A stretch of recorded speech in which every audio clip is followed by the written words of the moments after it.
Maldives Foreign Minister Moosa Zameer has arrived in India on his very first bilateral official visit.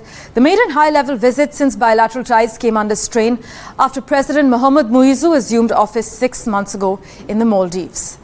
Notably, this will be the first official visit of the foreign minister to India since assuming office. And this visit actually comes as India has said that it will replace its military personnel from Maldives before tomorrow, which is the 10th of May. Our Ministry of External Affairs has said Maldives is India's key maritime neighbour in the Indian Ocean region, and Foreign Minister Zameer's visit is expected to lend further momentum to the bilateral cooperation.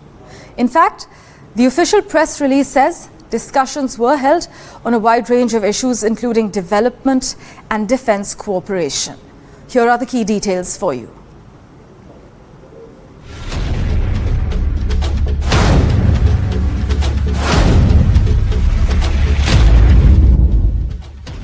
Centuries of bonhomie aside, India is now in the mode to play hardball with its maritime neighbour Maldives. Wooed by China, India has faced immense backlash over its roughly 80 troops stationed in the island nation with a population of just over 5 lakh. India is also staring down at the May 10th deadline to remove all troops from Maldives. But being in India's bad books has its downsides.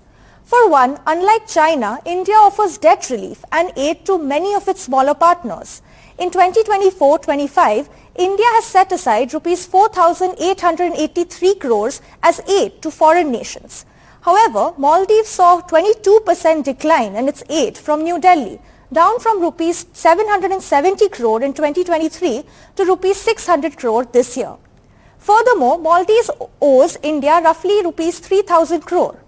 Interestingly, after almost 6 months of pushing anti-India rhetoric across Maldives, in March this year, Maldivian President Mohammed said India will continue to remain the island nation's closest ally and urged New Delhi to provide debt relief.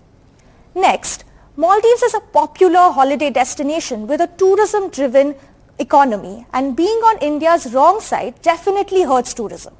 Maldives saw a 42% decline in tourists in the past 6 months, with the travel industry feeling the pinch after facing backlash from India over derogatory comments made against Prime Minister Narendra Modi. While anti-India rhetoric can help win elections, it can do little else. Clearly, the Muizu administration cannot afford to be in New Delhi's bad books. Now, Maldivian Foreign Minister Moosa Zameer is in Delhi, ready to court India, meeting Indian Foreign Minister S. Jaishankar today. Can the Muizu government mend the fence with New Delhi? This is the first high-level visit from Malé to India since the Muizu government came to power and since Maldives' tilt towards China. While most Maldivian presidents made their first foreign visit to India, this has not been the case for Muizu, who first visited Turkey followed by China. All eyes will be on this meeting between Zameer and Jaishankar to see if Maldives can indeed win back India's favour. My colleague Mohammed Ghazali is tracking Mr. Zameer's visit. He joins us live at the moment. Ghazali, take us through the Maldives Foreign Minister's plan of action while he's on this official visit in India.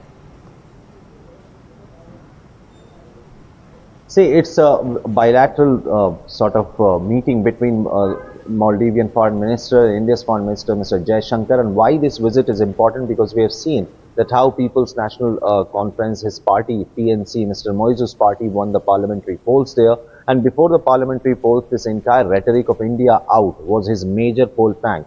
But now, after winning the parliamentary polls, he had sent his foreign minister to India, and perhaps both the nations need each other. India certainly needs Maldives as a partner in the Indian Ocean region there, while Maldives also need India for humanitarian assistance as well as for bilateral relations, because both India and China were trying to expand its feet and to expand their influence in Maldives. The Maldivian president, Mr. Moizu, went to China and also ended up giving many infrastructure projects to China. And also May 10 was the deadline before which he had asked the Indian troops, around 88 Indian personnel are stationed there in Maldives, and they were asked to leave Maldives by May 10. That's the deadline, which is tomorrow. So perhaps during the meeting it will be decided whether that the Maldivian government goes ahead with that plan of asking Indian troops to leave, or perhaps this will be a breakthrough meeting where after winning parliamentary polls, Mr. Moizu still thinks that India is a reliable partner in the region and halts this decision or overturns this decision